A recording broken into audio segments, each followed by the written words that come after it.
great news for Brisbane indeed. It's a long run-up, as it always is. But what advice do you have for Queensland? Well, it's great for Australia. When I had that enormous honour of hosting visitors to Sydney during the 2000 games, and people from interstate would bowl up to me and say, "You've done a great job. Sydney's never looked better.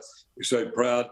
I said, "Well, this is Australia. We're promoting Australia, and this is a great day for Australia to get the Olympics in 2032 and to be able to showcase the competence of our country, which is what we did in 2000. So just go hard for it, Queensland. But remember, you're delivering for Australia. You're sending a message to the world of what a confident, competent, happy country this is." Yeah, well, even though 14 million of us are in lockdown, when we come out of it, indeed, we are competent. Now, when you look at Olympic Games right around the world, they're expensive. Many countries go into debt. It costs them billions and billions of dollars to put the Games on. And there's often, a bit of a societal divide there. Sydney Olympic Games was really different. It didn't, it actually made money, and we brought in the era of the volunteer, didn't we?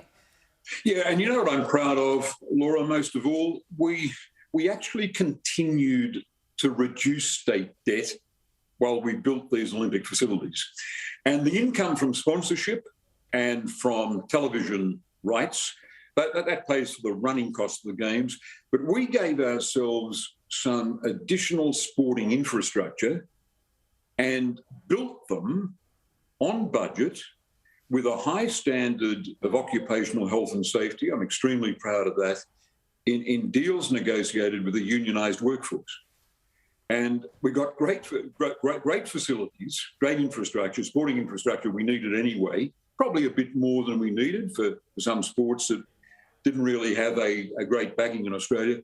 But we did it very, very competently. And we did it with the cooperation of the workforce. There weren't strikes, there weren't arguments.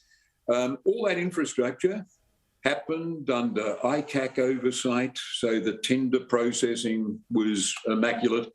I'm just very proud of the probity, the confidence, and the humanity of doing these things with the cooperation of a workforce whose occupational health and safety you respected throughout. It can be done. It can be done on budget. It can be done without going into debt. And do you know what I'm proud of? All of that represented a new benchmark for the Olympics, what we did in Sydney, delivered by the state government. But you had commentators say at the end of those games in September 2000, at the end of the Paralympics, I should say, in October, you had commentators say, "Why look at other countries? This has been so good, we should just have the Olympics in Australia." Yep. Well, it's worked for Sydney and Melbourne. We should just have it, every 4 years. I think I was 17 in 2000, and now my daughter will be about 15 once these games roll around. So it's pretty scary to put that timestamp on it. In the end, it was a one-horse race, and 5 other nations still voted against us. What's with that, Bob Carr? Well, there's always politics and always hurt feelings. But when we won in Monte Carlo in '93, I was leader of the opposition then. We backed it in a bipartisan spirit. I remember Beijing being very disappointed, but they were to get their opportunity in 2008. I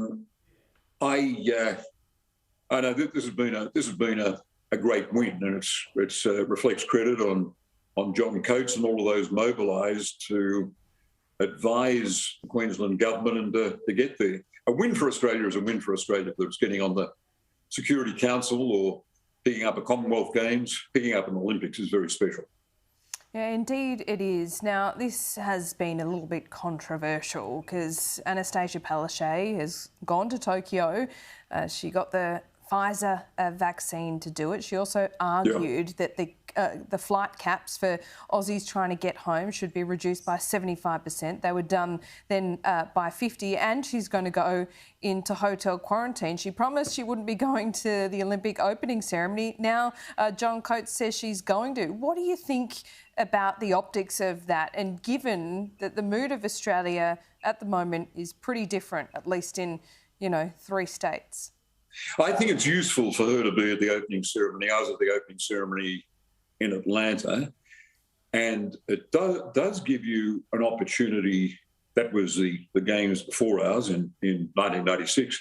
It does give you an opportunity when you're looking at what you invest in your opening ceremony to say, well, Atlanta got away with this, or at the Atlanta Games they had this. She will be there absorbing how Japan does it, even in these tough circumstances. Come on, Mr. Carr, it's 11 years away. Do we really plan the opening ceremony now? Oh, but she's going to be making decisions for the rest of her term on how you allocate resources, who you recruit to run an opening ceremony. And any exposure she's got to games organisation is going to stand her in good stead when on the Olympics committee of the Queensland Cabinet, she's got to make decisions about resource allocation and all the rest. OK, well, fair enough. You'd lived it as the Premier in Sydney 2000. And a win for Australia. That's what it is. It's a win for Australia. We're all celebrating. Congratulations to the Premier for pulling it off. And it's good to see John Coates there. As always, a permanent fixture, it seems, in these things. Yeah, he's been around for decades and doesn't look like he's going anywhere. Bob Carr, thanks so much for your time.